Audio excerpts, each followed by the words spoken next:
Hey everyone, this is Michael again, and welcome to the AEW Dynamite review. And Dynamite just finished right now, and I gotta say, the show tonight was awesome. It was a good show tonight, Dynamite. Next week, of course, is Blood and Guts, which I am definitely looking forward to the show next week. A lot of hype around next week's Dynamite because of the Blood and Guts match between the Pinnacle and the Inner Circle. So definitely looking forward to next week's Dynamite. But on the show tonight, we saw Brian Cage versus Hangman Page. We had the Young Bucks versus the Sydal brothers, Mike and Matt Sydal. Orange Cassidy was in action, and he faced Penta El Miedo. We had the Alien, Kris Statlander, versus Penelope Ford. And in the main event, once again, Darby Allin in the main event, which he definitely deserves to be in the main event every single week because he is the TNT champion. He ended up facing 10 of the Dark Order with the TNT Championship on the line. But overall, Dynamite was an awesome show tonight. It was a good show.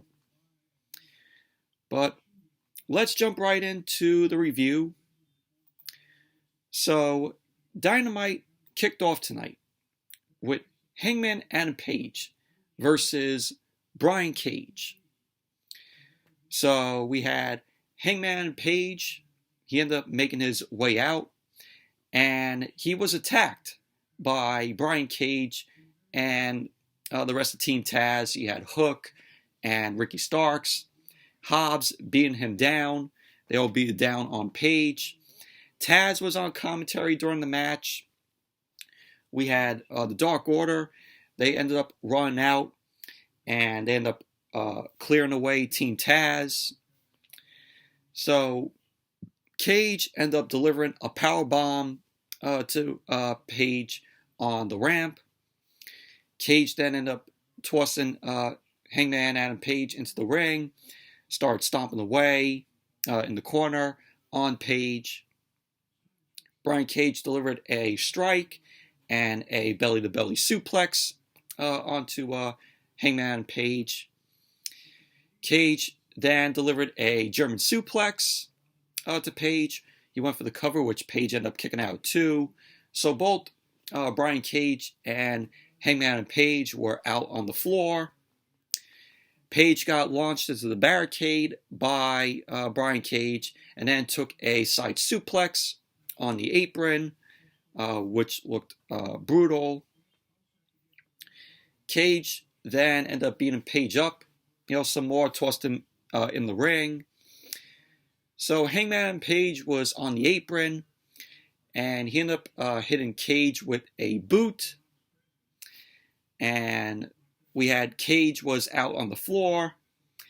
Hangman Page ended up delivering a awesome looking moonsault off of the top onto Brian Cage on the outside. So both Page and Brian Cage went back into the ring. Cage ended up delivering a buckle bomb, and he finished the match. He ended up delivering the drill claw to Hangman Page. He went for the cover, and there you go. Brian Cage ended up winning the match. Overall, this was a very good match, very entertaining. Brian Cage and Hangman Page delivered. The wrestling here from both of them was awesome. And seeing Hangman and Page do that moonsault off the top onto Brian Cage on the outside, that was really cool. Awesome looking moonsault that Hangman Page has. So, but overall, very good match from the both of them. So then we saw the Young Bucks, Kenny Omega, the Good Brothers, and Don Callis. And they were in their limo Don Callis ended up celebrating Kenny Omega's big win because Kenny Omega this past Sunday at the Impact Wrestling pay-per-view, he beat Rich Swann and became the Impact World Champion. So Kenny Omega is a triple champion. He's the AAA Mega Champion and, of course, the AEW and Impact World Champion. So Kenny Omega ended up saying that he's feeling great, but also kind of pissed off. He ended up saying that he didn't appreciate what Eddie Kingston and Jon Moxley did to their trailer when they drove a truck into it last week. If you remember last week, we saw the Elite, all of them in their trailer, and then we had Kingston and Moxley honking on the outside. They drove a truck, and they ended up crashing the truck into the trailer. Moxley ended up going inside, and of course the Elite weren't in the trailer. So Omega ended up saying that they will not be brought down a notch wherever they go. The gold and money follows. Omega ended up saying that he's not afraid of what went down last week. So then we heard a horn blaring, and everybody there, the Bucks, Omega, the Good Brothers, Don Callis, were freaking out. So Michael Nakazawa, he was shown sitting in the driver's seat in the limo, and he ended up saying that he mistakenly beat the horn. So Kenny Omega ended up saying to Kingston and Moxley, if they want to fight, they will give him one. So Omega ended up saying that if Eddie Kingston wants to get to them, he's got to go through Michael Nakazawa first. So that was that. So Kenny Omega is living his dreams. He's a triple champion, and he's probably one of the best wrestlers with gold, with all the gold on him. Like I said, he's a triple champion. AAA Mega Champion, AEW and Impact World Champion. The guy is living awesomely with those titles around him. It's like he's on top of the pro wrestling world. So, and he deserves it. He's one of the best wrestlers, in my opinion, on the planet. So, but that's good on Kenny Omega. So then we had the Young Bucks versus Matt and Mike Sydal. This was a title eliminator match. Very good match here. We had Don Callis on commentary, and I really am enjoying the Young Bucks. When they aligned with Kenny Omega and the Good Brothers and Don Callis. Liking this version of the Bucks with them being heels. I think it works out for them, being heels. So a little different. But we had the Sydal brothers end up doing stereo drop kicks to the Young Bucks. We had Mike Sydal again sent into the corner. And then he ended up hitting a clothesline to Nick Jackson. We had later on in the match, there was a low blow by Matt Jackson. And the Young Bucks end up doing double super kicks to Matt Sydal off the apron. And the Bucks end up coming back, at the end of the match. They end up delivering the BTE trigger to Mike Sydal. So there you go. The Bucks ended up winning the match.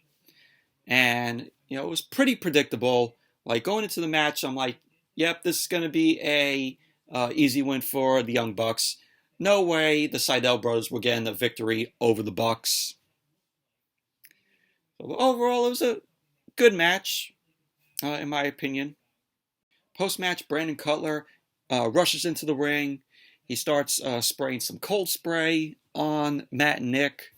Ended up giving them both cold ice packs.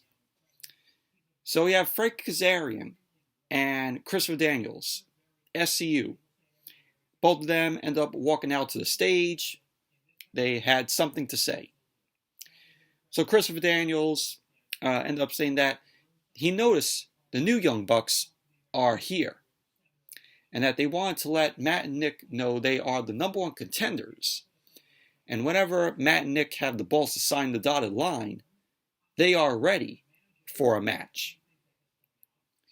So Christopher Daniels ended up saying that he wanted to face their friends, not whoever they are now.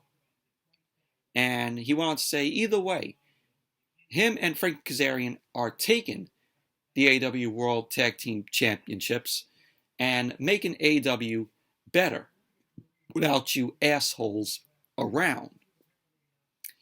So that was what Christopher Daniels had to say. But SCU, they're definitely going to have their match with the Young Bucks with the titles on the line. That's going to be coming very soon. That's going to be an awesome match whenever that happens. So, but SCU, you could tell that they're ready to have this match with the Young Bucks. And then we saw Jay Cargill. Jay Cargill cut a promo. And I always say it, Jay Cargill, talented, very good in the ring. And she is going to be the next AEW Women's World Champion, without a doubt. And I said it last week, I think, Hikaru Shida, she needs to drop the AEW Women's World Championship, because they're doing nothing with Hikaru Shida with the title.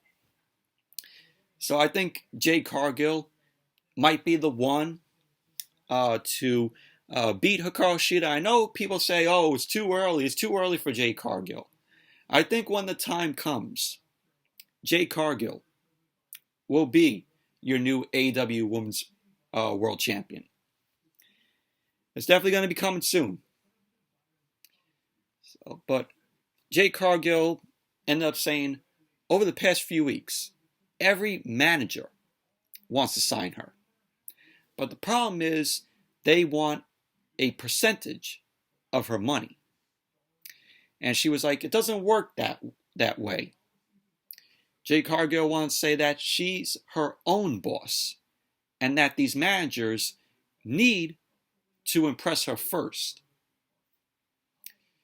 So there you go. Jay Cargill ended up saying that. But Jay Cargill, she doesn't need a manager. She works better without a manager. I mean, look how talented she is in the ring. So she doesn't need, in my opinion, she doesn't even need a manager. So then we had Orange Cassidy versus Penta El Zero Miedo. Orange Cassidy came out along with Trent. Penta El Zero Miedo came out with Alex Abrahantes. And this was a pretty good match here. This was an awesome match between these two. And we saw Orange Cassidy. He was trying to put his hands in his pockets. Penta didn't let him do it. So Penta was just taunting Orange Cassidy with his Zero Miedo. And Orange Cassidy ended up trying to put his hands in his pockets again. Penta ended up doing the Zero Miedo again. So Orange Cassidy tried to do it for a third time. So Penta didn't let it happen again. So Penta ended up taking his glove off. And he did the Zero Miedo one more time, which he just put his fingers and pushed Orange Cassidy's face, like shoved Orange Cassidy's face. So then Orange Cassidy had enough of that. Cassidy then removed his shades, and he ended up tossing his shades to Trent. And Trent ended up dropping them. So I forgot to mention Penta, when he took off his glove, he threw it, and Alex Abrahantes end up catching it.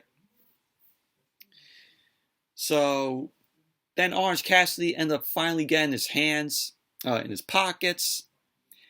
Cassidy then did the light kicks, which the crowd just goes, oh, oh, oh. So he ended up avoiding Penta, and he was landing a few strikes, and he was avoiding anything, Penta was throwing at him. And Cassidy ended up looking to go for the beach break early, but Penta ended up fighting it off and hit a tilt-a-whirl backbreaker to Orange Cassidy. So Cassidy ended up getting up on Penta's shoulders, and he ended up flipping out of it. And Orange Cassidy was looking for a thumbs up, but Penta ended up biting Orange Cassidy's fingers. Cassidy went for the pin attempt, which Penta ended up kicking out of 2. Penta then was out on the floor. Orange Cassidy tried to go for a suicide dive, but Penta ended up catching him over his head. So Penta ended up holding Orange Cassidy up with one arm. And Penta ended up dumping Orange Cassidy down on the apron. There was a point later on in the match where Alex Abrahantes was on the mic. He was causing a distraction, just like what happened last week. So Abrahantes was talking more about Trent's mom. So Orange Cassidy then ended up yanking Alex Abrahantes into the ring. Penta delivered a shot from behind to Orange Cassidy and delivered a package pile driver. But what happened was Trent ended up handing the microphone to Orange Cassidy. So the referee was distracted. Orange Cassidy delivered the orange punch with the microphone to Penta. So Orange Cassidy went for the cover. And there you go. Orange Cassidy ended up winning the match. Overall, this was a very good match. This was very entertaining. Orange Cassidy and Penta, I could see this little feud between them continuing, later on. I think this match that AEW will revisit, later on. So this is not going to be the last time we're going to see Orange Cassidy and Penta in the ring. I think we will come back to seeing these two again in another match sometime down the line.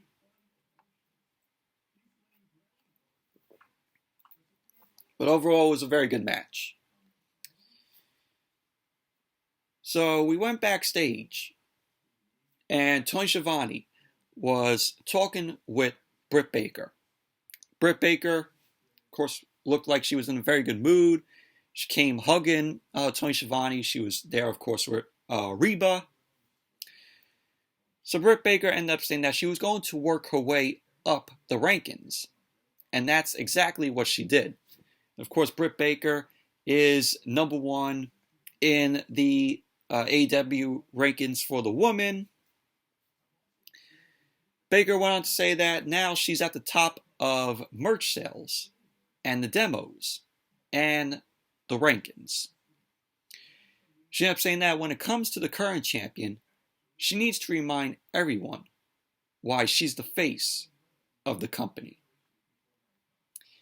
So there you go. That was what Britt Baker had to say, but shockingly, shocked to see that Britt Baker is now the number 1 woman in the rankings for the AEW woman. So it's pretty cool.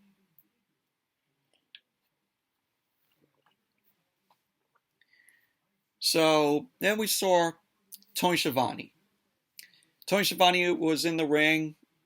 He was getting ready for the Pinnacle and the Inner Circle Parlay, which this was, because next week, of course, is Blood and Guts, and it's going to be the Pinnacle versus the Inner Circle in a Blood and Guts match, which the Blood and Guts match is going to be like the War Games match, like what NXT does. So it's going to be 2 rings, and a cage is going to be, on top of the 2 rings. So it's like War Games.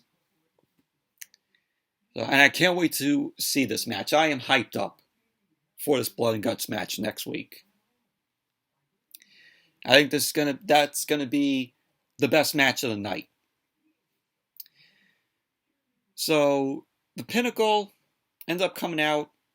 They had their own private security. Their security ended up staying up on the stage. So we had MJF and his guys come into the ring. So then the Inner Circle then came out. The Inner Circle had their own security, which their security ended up coming out to the stage on motorcycles, which that was really awesome to see. Just them coming out on the motorcycles. So the Inner Circle ended up heading to the ring. So we had both the Inner Circle and the Pinnacle. They were facing off. Tony Schiavone was standing between them. So Tony Schiavone ended up running down the rules of the Blood and Guts match. And that they will figure out the advantage via a coin toss. So then Shawn Spears ended up knocking the coin out of Tony Schiavone's hand. And Shawn Spears was like, oh, this is not going to happen. And that they were lured, that the Pinnacle were lured into this match. And that they deserve to get the advantage. So Shawn Spears was wondering when the last time Sammy Guevara wrestled a match. So Shawn Spears ended up saying that he fully plans on putting Guevara down in the Blood and Guts match. So Sammy Guevara then took the mic. He ended up saying that he doesn't believe Shawn Spears. Guevara ended up saying that Shawn Spears has been a failure in AEW. And that he was also a failure in the place that he previously used to work. So Sammy Guevara taking shots at WWE when Shawn Spears was Ty Dillinger. We all remember when Shawn Spears was Ty Dillinger in WWE with the whole 10, 10, 10, gimmick that he had, which that had a lot of potential. Shawn Spears in WWE had a lot of potential. Everybody loved the 10, thing that he did, but WWE failed on him, as always. So, but he could have had a lot of potential in WWE. But Guevara ended up saying that if they want the advantage, they can take it. So Cash Wheeler ended up getting on the mic. He ended up saying that Jericho shouldn't bring Santana and Ortiz because Santana and Ortiz are soft and that they won't make it out. So Dax Harwood ended up taking the mic. Harwood ended up saying that he's prepared his family for what's to come and that he's not afraid to die. Harwood then reminded Santana and Ortiz about their kids, and he ended up telling them to hold them close before they leave the night before the match. Ortiz then ended up telling Santana not to give in to what they're doing. Santana wanted to say that they are going to be locked in a cage soon, and they've been locked up before. So Santana ended up saying that he wants to let his hands do the talking. And then MJF then got on the mic, and MJF ended up saying that he wants to keep things cool. MJF then told Chris Jericho, thank you, because without him, there is no AEW. So MJF went on to say that Jericho was the top draw and the bridge for the lapsed fan to come check out AEW and putting together a top stable. So MJF then went on to say that Jericho must be stressed out with all that pressure. MJF ended up saying that he plans on taking that heavy crown off of Jericho's head and take it from him. So MJF was like, your spot is mine. So then Jericho got on the mic. He responded to what MJF said. Jericho ended up calling MJF a little prick for thinking that MJF can just take his spot or just absorb a spot. So Jericho then told MJF that the only way he can do it is that he's got to earn it. Jericho then reminded MJF that when he was 25, he might have been curtain jerking in WCW.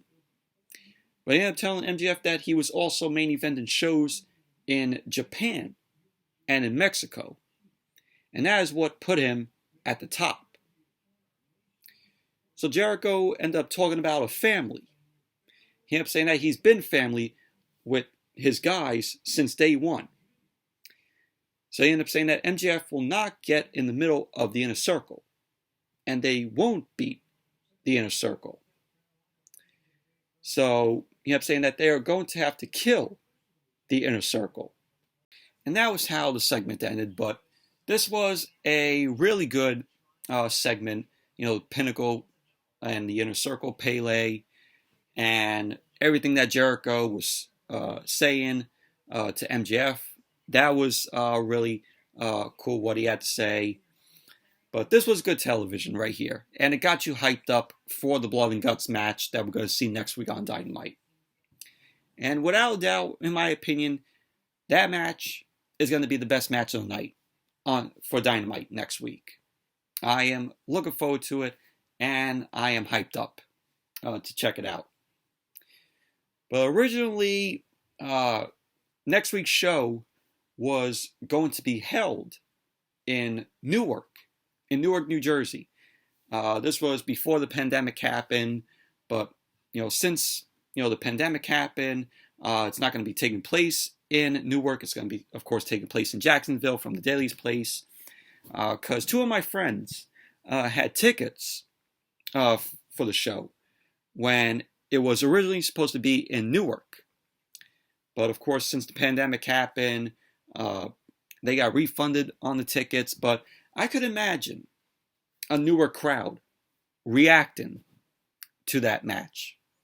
I think the crowd reaction to that match, if we had maybe 5,000 or more there, it would have been epic.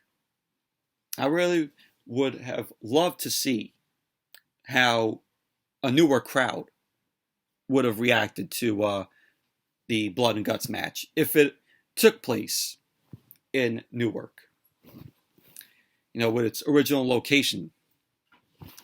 So, but I feel bad for the people that bought the tickets, and we're looking forward to the show being in Newark, New Jersey, and because of the pandemic, we're not going to be getting that, huge crowd reaction to the match. So, but it sucks. It really does suck. That the pandemic, ruined everything, for this. But like I said, still looking forward to seeing the match next week.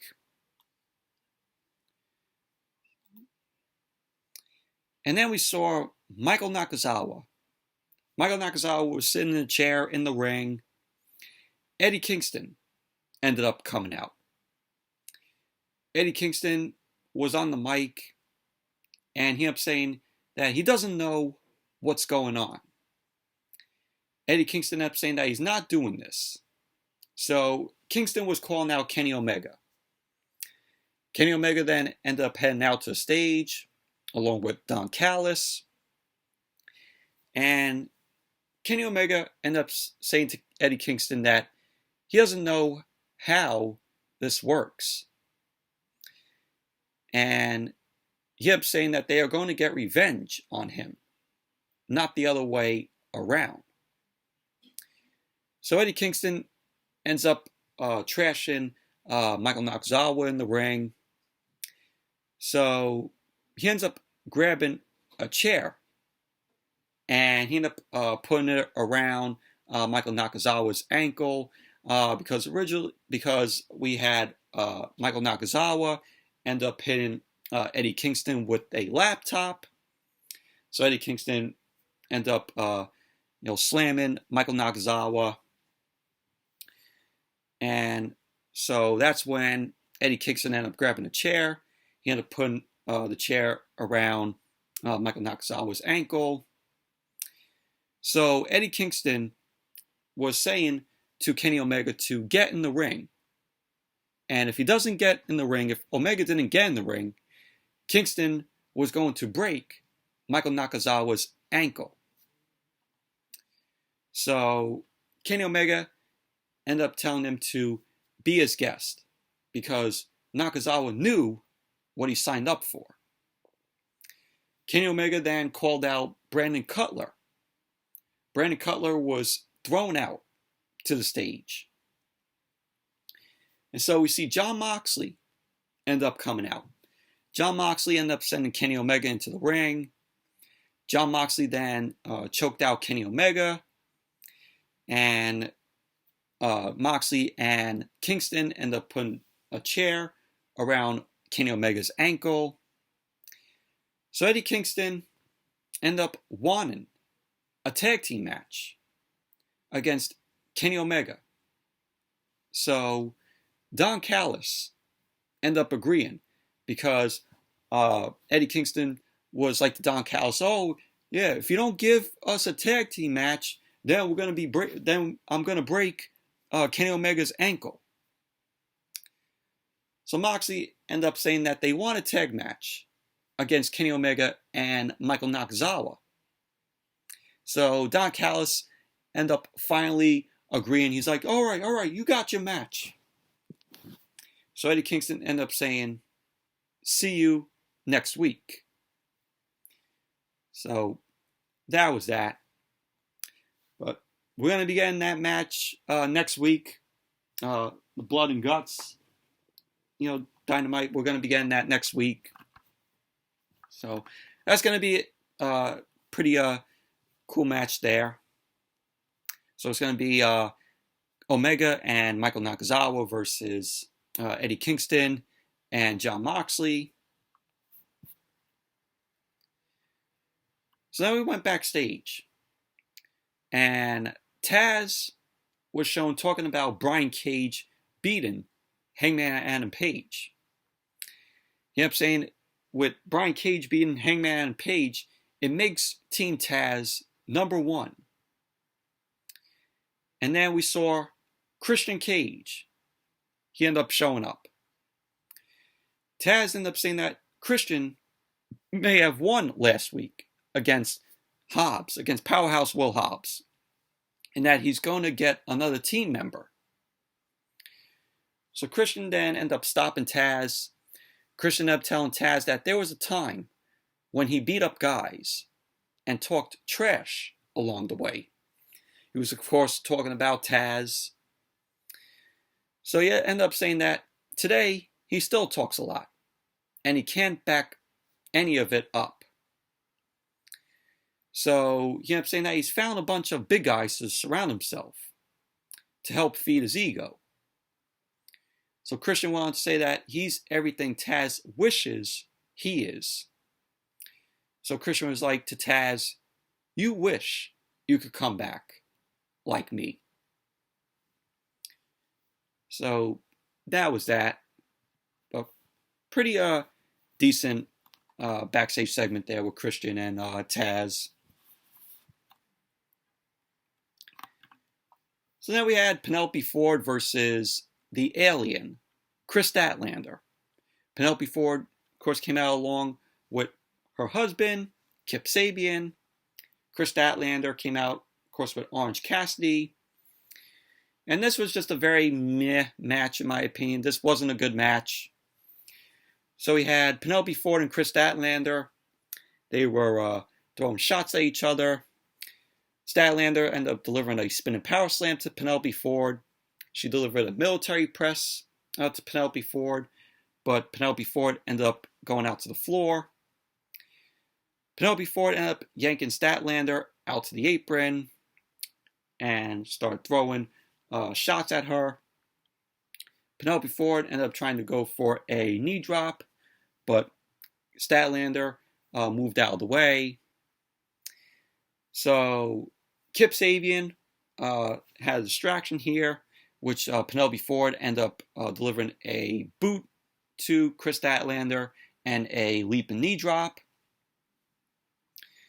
So at the end of the match, Kris Statlander ended up catching Penelope Ford because Penelope Ford was trying to go for a handspring. Kris Statlander ended up catching her and rolled her up because Kip Sabian ended up trying to go for another distraction, but Orange Cassidy ended up keeping him away. So Statlander ended up going for the cover, and there you go. Kris Statlander ended up winning the match. Overall, not a good women's match, in my opinion.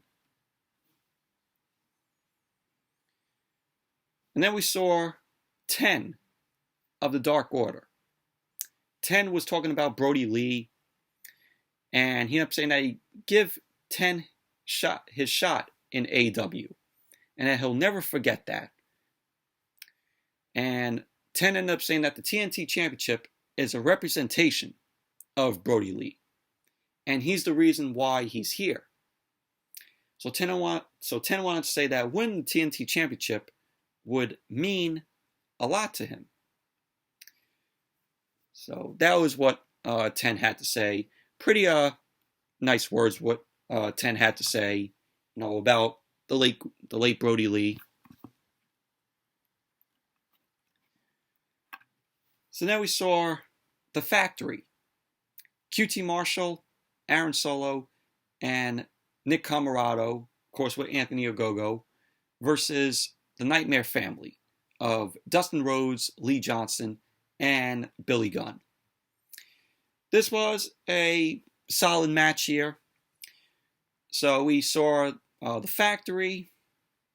They were shown outside of Daly's place. They were in Nightmare Family's bus. So we saw Billy Gunn, Dustin Rhodes, and Lee Johnson. They ended up attacking, the Factory. They were brawling outside of the ring. So Billy Gunn ended up swinging away on Aaron Solo.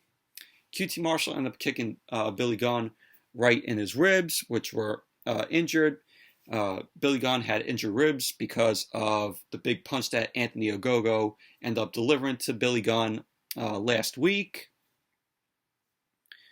So Nick Comoroto then ended up coming in, started beating up on Billy Gunn, ended up doing a bear hug on Billy Gunn. Gunn ended up fighting out of it, and he ended up dodging Nick Comoroto. Dustin Rhodes ended up coming in. He started throwing a few punches, and Dustin was dropped with a big shoulder thrust from Nick Comoroto. So Dustin ended up bringing back in Lee Johnson. Lee Johnson was throwing, some shots. And at the end of the match, QT Marshall ended up tagging himself in, and he ended up rolling up Lee Johnson. So there you go. The Factory ended up winning the match. Post-match, we saw Nick Comoroto. He ended up grabbing a bull rope.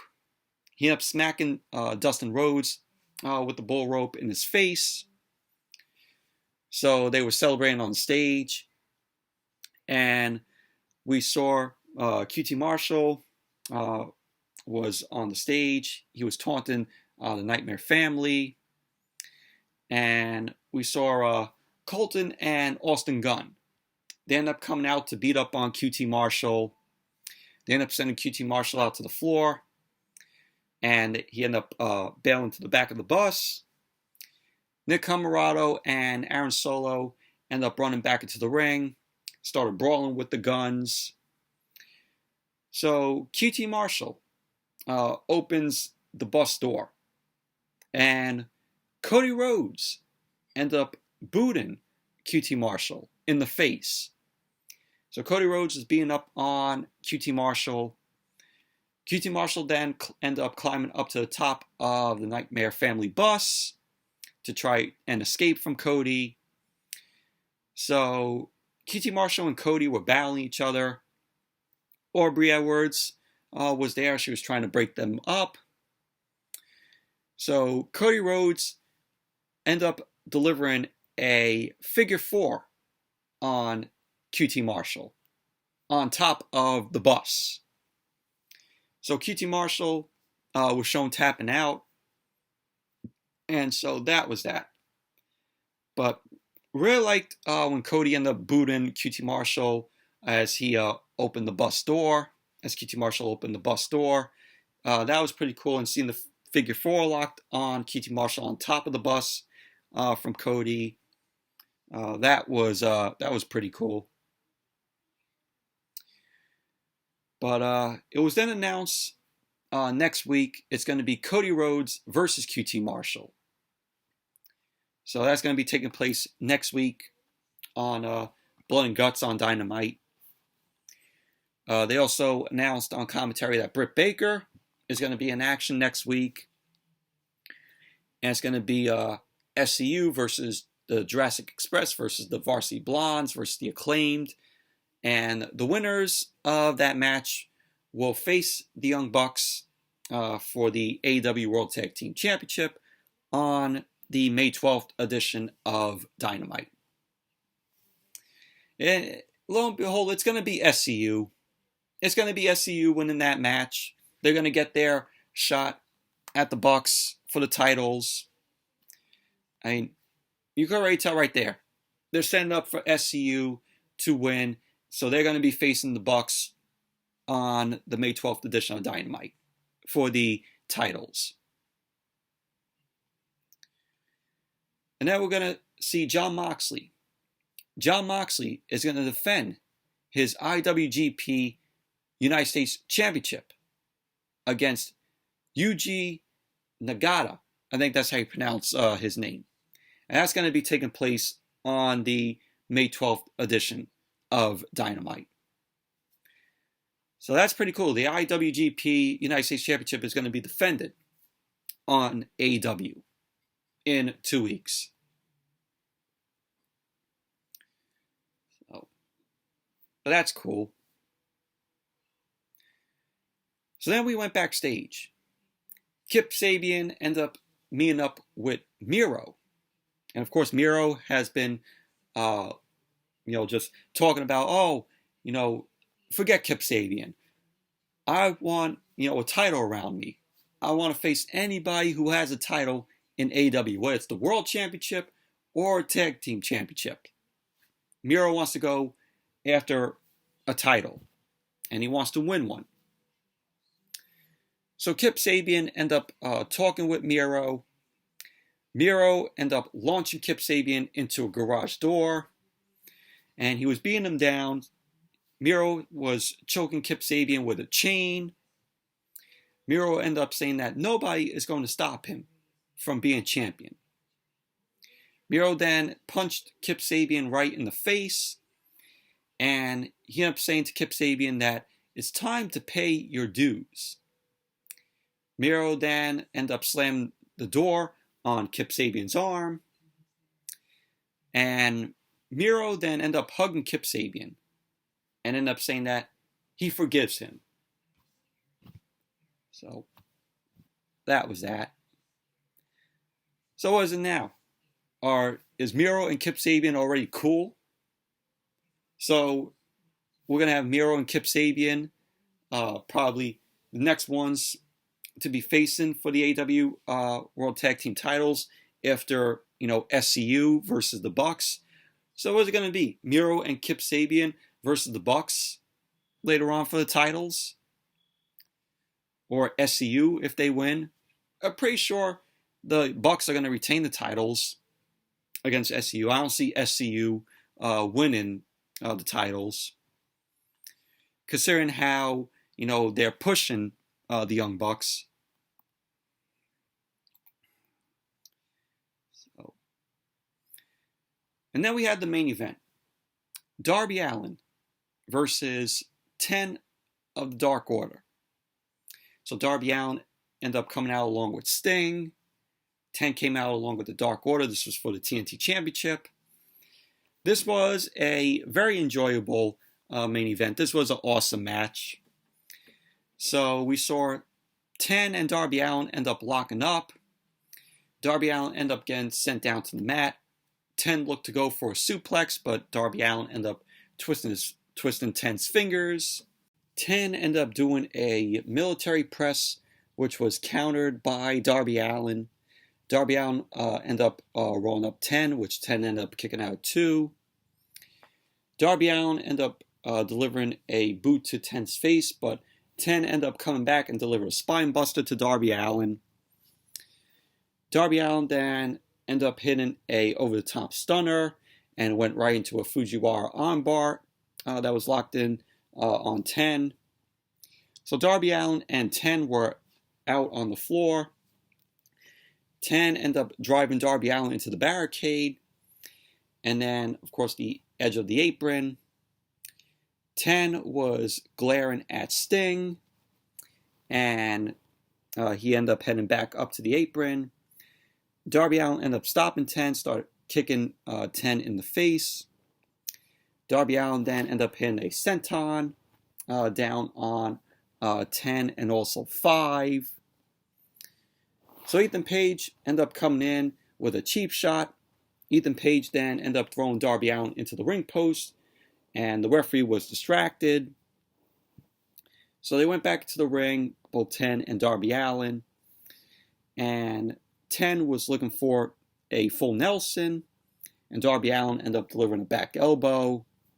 At the end of the match, Darby Allin ended up kicking off of the second turnbuckle to 10, and 10 went backwards into a pin.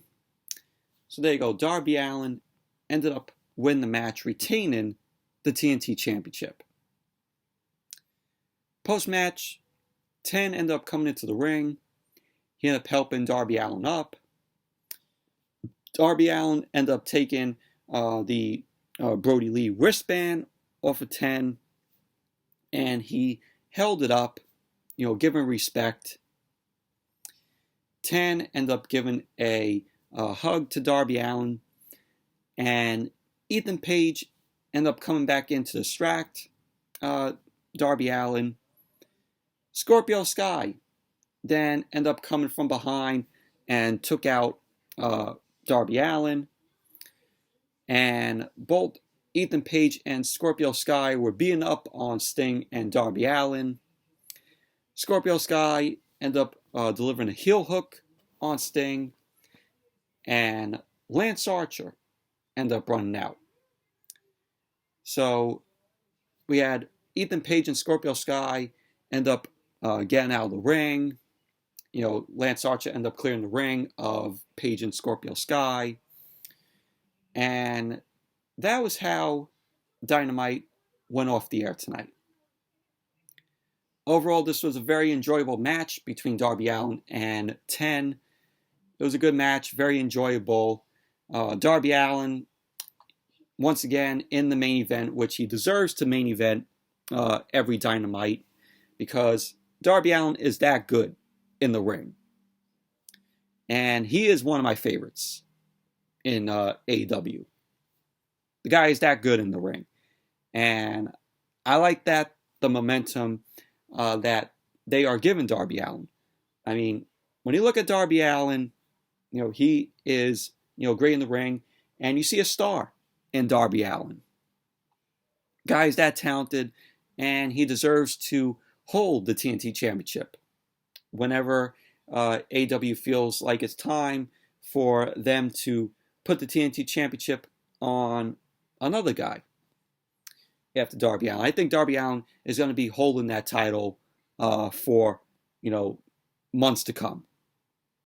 But overall, Dynamite tonight was a good show. It was an awesome show, and got you a little hype for next week's show, which blood and guts is going to be taking place. So, overall, awesome show tonight. But anyways, that's it for my review of tonight's Dynamite. Thank you all for watching. Hope you all enjoyed this review. And give the video a thumbs up, comment, subscribe.